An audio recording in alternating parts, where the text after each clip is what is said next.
Dire non à ses employés. Vous aimeriez le faire proprement, calmement et sans vous énerver. Moi aussi, un jour, j'ai eu envie. Okay, let's go.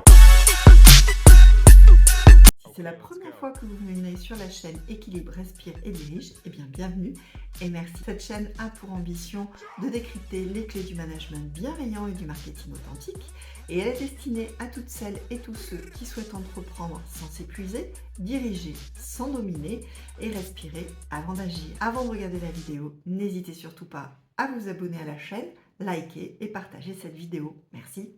Okay, let's go.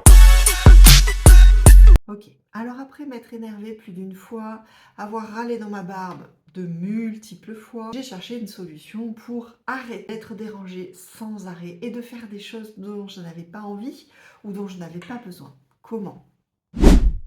Il y a 4 techniques, 4 façons d'être. La manipulation, la passivité, l'agressivité et l'assertivité. Évidemment, c'est plutôt ce que l'on va conseiller. Pourquoi? Parce qu'on va respecter l'autre tout en s'affirmant. Donc oui, je vous le dis, il est possible de dire non, de refuser, sans hurler, sans agresser, sans être passif et encore moins sans être passif-agressif. Vous savez, finalement, quand on y réfléchit, une des difficultés principales vient finalement de nous, c'est de notre faute.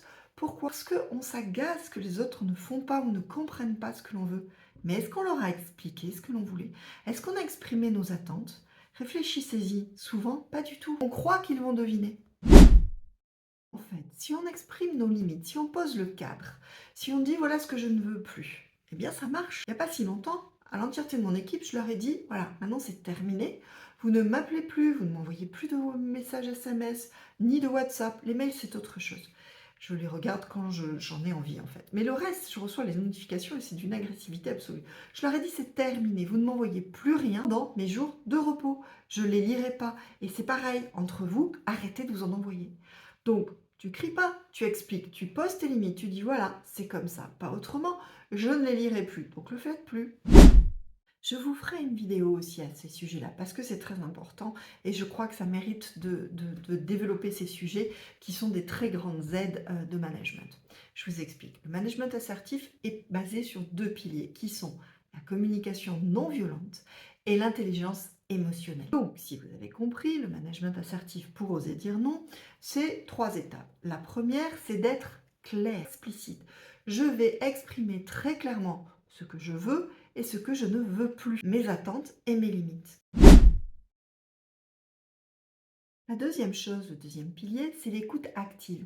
Je vais être attentif aux besoins de l'autre à mon tour. Je vais écouter activement, donc ça veut dire que je vais poser des questions. Je vais recueillir le besoin, leurs besoins, mais ça ne veut pas dire que je vais me suradapter à leurs besoins.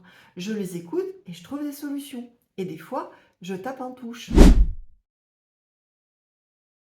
Troisième et dernier pilier très important du management assertif, c'est la cohérence. Il faut être cohérent ou aligné, comme vous voulez.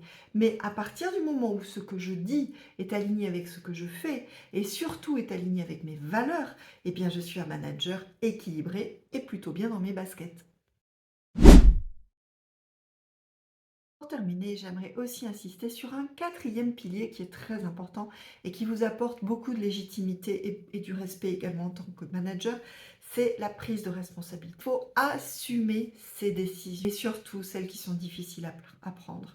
C'est pas la peine de justifier de façon excessive, expliquer, vous savez, never complain, never explain, la fameuse maxime de l'Angleterre est plutôt vachement bien faite et plutôt très cohérente. C'est la même chose.